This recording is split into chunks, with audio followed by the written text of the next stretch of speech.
하나님 감사합니다. 좋은 하루를 주시고 오늘도 수요예배로 온라인으로 예배케 하심을 감사합니다. 이 예배 하나님 받아주시고 온라인으로 모이는 모든 성도들을 축복하여 주시옵소서.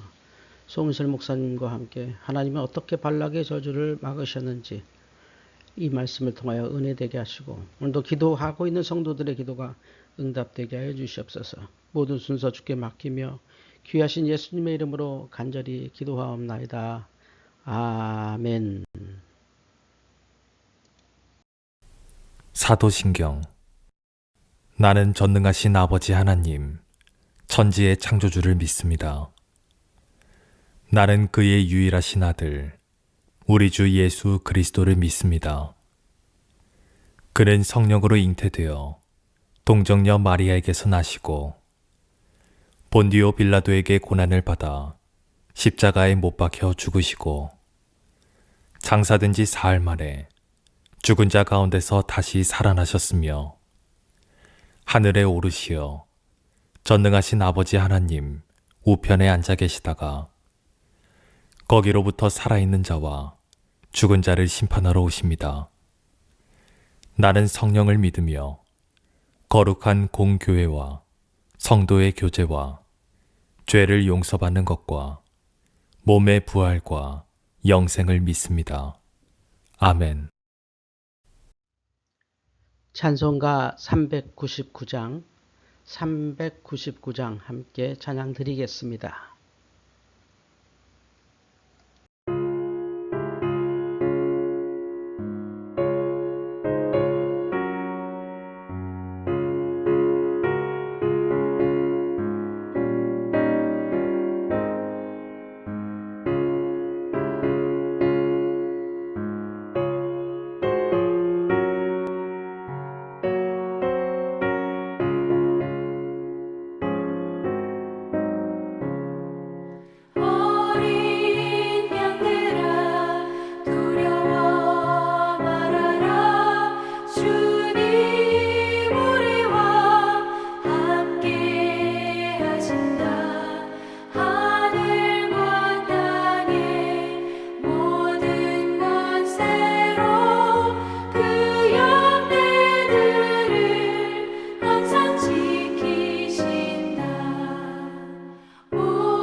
하나님 말씀 민수기 22장 15절에서 20절 말씀입니다. 민수기 22장 15절에서 20절입니다. 발락이 다시 그들보다 더 높은 고관들을 더 많이 보내매 그들이 발람에게로 나아가서 그에게 이르되 십볼의 아들 발락의 말씀에 청하건대 아무 것에도 거리끼지 말고 내게로 오라. 내가 그대를 높여 크게 존귀하게 하고 그대가 내게 말하는 것은 무엇이든지 시행하리니 청하건대 와서 나를 위하여 이 백성을 저주하라 하시더이다. 발람이 발락의 신하들에게 대답하여 이르되 발락이 그 집에 가득한 은금을 내게 줄지라도 내가 능히 여호와 내 하나님의 말씀을 어겨 덜하거나 더하지 못하겠노라. 그런즉 이제 너희도 이 밤에 여기서 유숙하라. 여호와께서 내게 무슨 말씀을 더하실는지 알아보리라. 밤에 하나님이 발람에게 임하여 이르시되 그 사람들이 너를 부르러 왔거든 일어나 함께 가라. 그러나 내가 내게 이르는 말만 준행할지니라. 아멘. 오늘 하나님 말씀 민수기 22장 1절부터 20절까지 말씀입니다. 하나님은 어떻게 발락의 저주를 막으셨을까 생각해 보았습니다. 세상을 살다 보면 저주의 소리가 들리지요. 빌어먹어라, 나가 죽어라, 어디 잘 되나 두고 보자. 온갖 저주의 말이 있습니다. 이 저주의 말이 효과가 있을까요? 인간의 세계에서는 심리적 분노의 표현이지요. 화가 나서 저러는구나 하고 말지요. 그런데 영의 세계에서는 사정이 좀 다릅니다. 잠언 26장 2절에 까닭 없는 저주는 참새가 떠드는 것과 제비가 날아가는 것 같이 이루어지지 아니하느니라 했지요. 까닭이 있는 저주도 있다는 건데요. 예전에 TV 사극에서 장희빈이 저주의 그 사수를 쓰는 장면을 본 적이 있습니다. 아프리카에서 복음 전도자가 오면 무당들이 집단으로 저주의 사술로 공격한다고 하지요. 오늘 성경 말씀을 보면 가나안 땅을 향해 진군하는 이스라엘이 저주의 사수를 받을 위기에 처했습니다. 이스라엘이 요단 동편에 강국 아모리족과 바산족과 싸워 이겼습니다. 동쪽 지역이 난리가 났습니다. 이스라엘이 생각보다 강했습니다. 이스라엘이 모압 평지에 진을 쳤더니 모압 왕 발락이 아주 경악을 했습니다. 정상적으로는 싸워서 이길 수 없다고 판단했습니다. 다른 전략을 추구했습니다. 이스라엘을 저주해 놓고 공격해 보기로 했습니다. 그 지역 일대에서 저주의 능력이 가장 강한 사람을 찾았습니다. 메소포타미아 지역의 부돌, 그 발람이라는 사람이 살고 있었는데요. 그가 복을 빌면 복을 받고 그가 저주하면 저주를 받는다 하는 그 소문이 자자했습니다. 발락이 모압 장로 미디안 장로들에게 큰 돈을 주어 메시지를 보냈습니다. 와서 나를 위해 이스라엘 그들을 저주해 주시오. 그러면 내가 그들을 무찔러 내 땅에서 몰아낼 수 있을 것입니다. 당신이 축복하는 자는 복을 받고 당신이 저주하는 자는 저주받는 줄을 내가 알고 있습니다. 이스라엘이 저주의 사술에 걸릴 위험에 처했습니다. 밤에 하나님이 발람에게 나타나셨습니다. 함께 가지 마라 하셨습니다. 하나님이 발람에게 이르시되 너는 그들과 함께 가지도 말고 이스라엘 그 백성을 저주하지도 말라. 그들은 복을 받은 자들이니라. 민수기 22장 12절이지요. 모압 왕 발락이 더 큰 조건을 내걸었습니다. 더 높은 고관들을 더 많이 보내고 더 많은 복채를 보냈습니다. 나에게 오는 것을 꺼려하지 마시온. 내가 당신에게 충분히 살해하고 또 당신이 무슨 말을 해도 다 들어주겠소. 그러니 제발 와서 나를 위해 이 백성을 저주해 주시오. 민수기 22장 16절 17절입니다. 발람은 이 제안을 단호하게 거절하지 못했습니다. 마음이 흔들렸습니다. 밤에 하나님이 다시 발람에게 나타나셨습니다. 그 사람들이 너를 부르러 왔거든 일어나 함께 가라. 그러나 내가 네게 이르는 말만 준행할지니라. 22장 20절입니다. 이스라엘의 위기가 깊어지고 있습니다. 저주의 능력이 있는 발람이 모압과 이스라엘 진영을 향해 움직였습니다. 이제 어찌 되는 것일까요? 하나님이 급하게 움직이셨습니다. 하나님은 여호와의 사자를 급파하시고 나귀까지 동원하셨습니다. 나귀의 눈이 열렸습니다. 여호와의 사자의 칼을 보았습니다. 피했습니다. 발람이 자기를 때리자 주인 발람에게 말을 했습니다. 여호와의 사자가 발람에게 모습을 드러냈습니다. 보라, 내 앞에서 네 길이 사악함으로 내가 너를 막으려고 나왔더니 나귀가 나를 보고 이같이 3번을 돌이켜 내 앞에서 피하였느니라. 나귀가 만일 돌이켜 나를 피하지 아니하였다면 내가 벌써 너를 죽이고 나귀는 살렸으리라. 22장 32절 33절입니다. 발람이 큰일 났습니다. 자기가 범죄한 것 인정하고 돌아가겠다 했습니다. 여호와는 가서 듣는 대로 말하기만 하라 하셨습니다. 사태가 이상하게 돌아갑니다. 발락이 바알의 산당에 향해서 저주를 요청했으나 발람은 대신 축복을 선포합니다. 하나님의 말씀이 발락에게 임했습니다.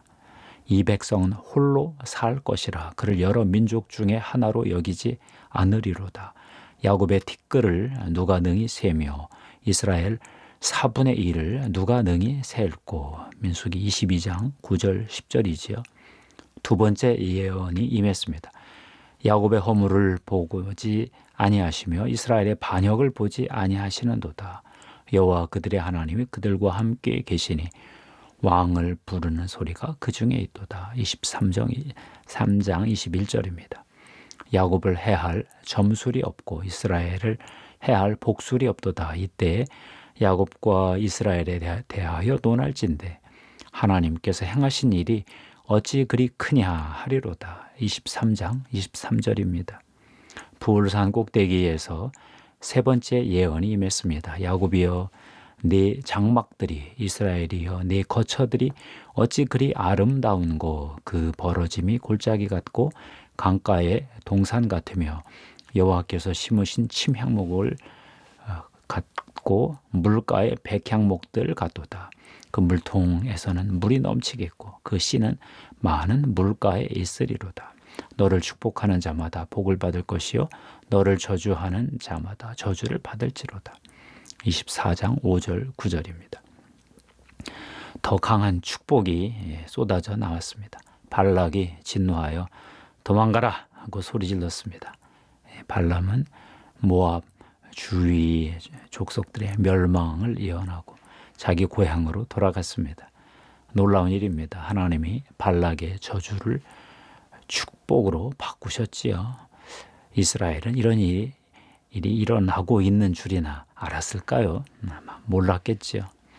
이스라엘은 하나님의 개입으로 저주가 아니라 축복을 받게 되었습니다. 하나님의 선택과 부르심 때문입니다.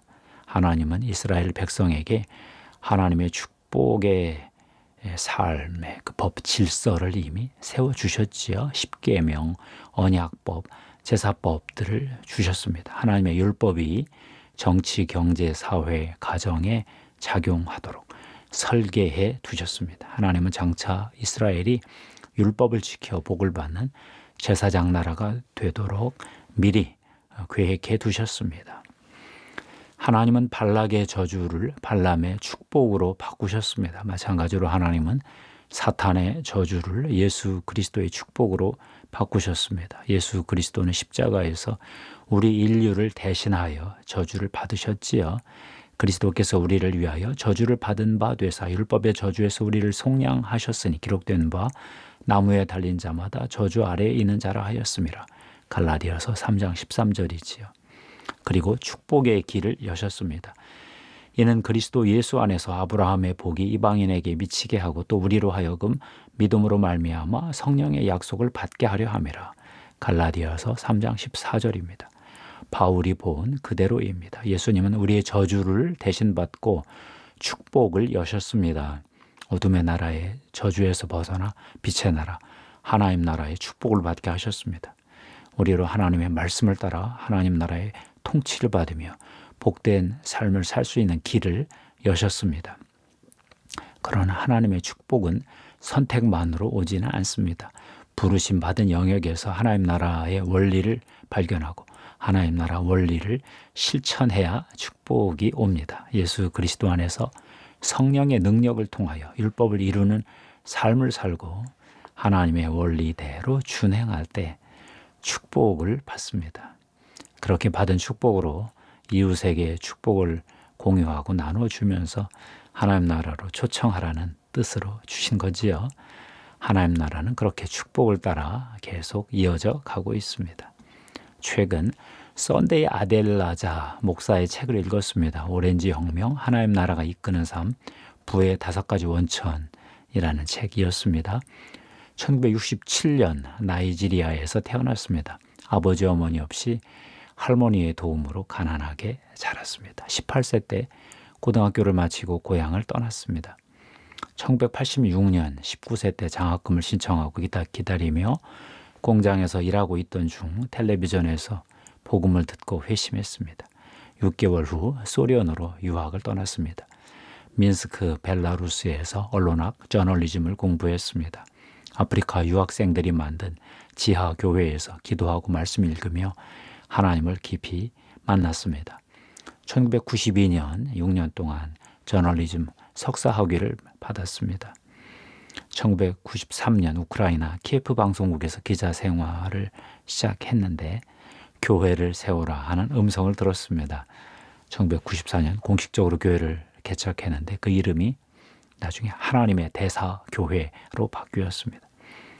우크라이나 나라 전체를 위해 하나님 나라 사역을 펼치게 되었습니다. 무신론 정부 우크라이나 정교회의 질시와 박해 속에서 유럽에서 가장 큰 개신교 은사 중심의 교회를 세웠습니다. 25,000명 교인이 모였고요. 3,000개 시민단체를 세워 사회 모든 영역에서 하나님 나라 원리를 실천해서 200만 명을 예수님께 인도했습니다. 가장 충격을 받은 내용은 이런 메시지였는데요. 하나님께 기도한다고 축복이 오는 건 아니다. 하나님이 세우신 하나님 나라 원리를 발견해서 삶의 모든 영역에서 실천할 때 축복이 온다. 놀라운 메시지였습니다. 하나님 나라의 원리를 성경에서 찾아라. 그리고 실천하라. 그러면 축복이 저절로 온다. 이 축복으로 다른 사람을 축복하며 하나님 나라를 확장하자. 놀라운 메시지였습니다. 기도하겠습니다. 하나님 감사합니다. 저주를 축복으로 바꾸시는 주님, 이 시대에도 예수 그리스도를 통해서 사탄의 저주를 묶고 하나님 나라의 축복을 열어주심을 감사합니다. 저절로 하늘에서 뚝 떨어지는 축복이 아니라 하나님 나라의 법을 실천해서 하나님 나라의 원리를 실행하여 받는 복을 원합니다. 예수 그리스도 안에서 성령의 능력으로 율법이 이루어지며 하나님의 원리가 하나님의 법이 질서가 이루어져서 받을 축복을 사모합니다. 하나님 우리에게 예수 그리스도의 보혈의 피를 덮어 주시옵소서. 성령님 축복의 기름 부음으로 함께 하시옵소서. 하나님 나라의 원리대로 축복하시옵소서. 우리 구주 예수님의 이름으로 기도합니다. 아멘.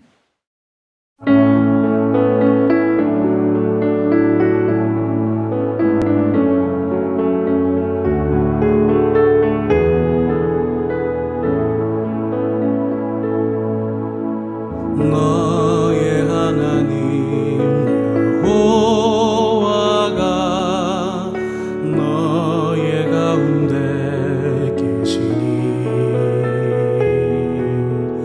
그는 구원을 베푸실 전능자시라.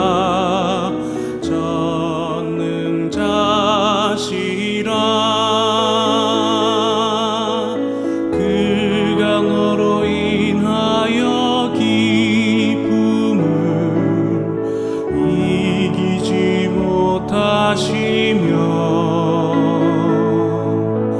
너를 잠잠히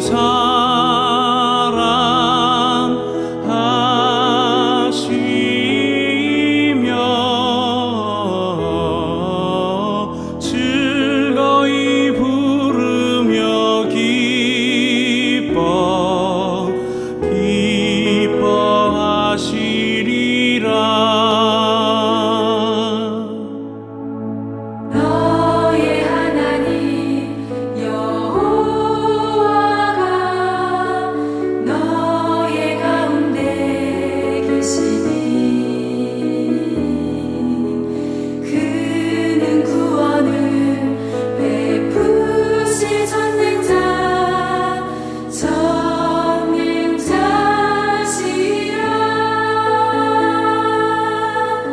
그가 너로 인하여 기쁨을 이기지 못하시며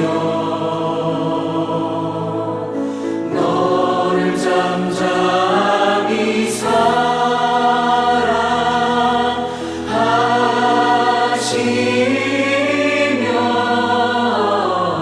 사랑하시며 즐거이 부르며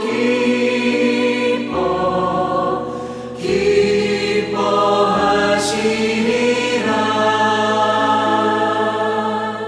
그가 너로 인하여 기쁨을 이기지 못하시며 너를 잠잠히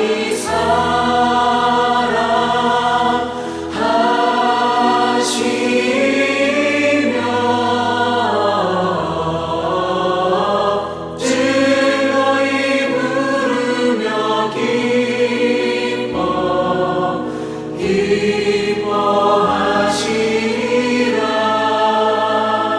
기뻐하시리라. 즐거이 부르며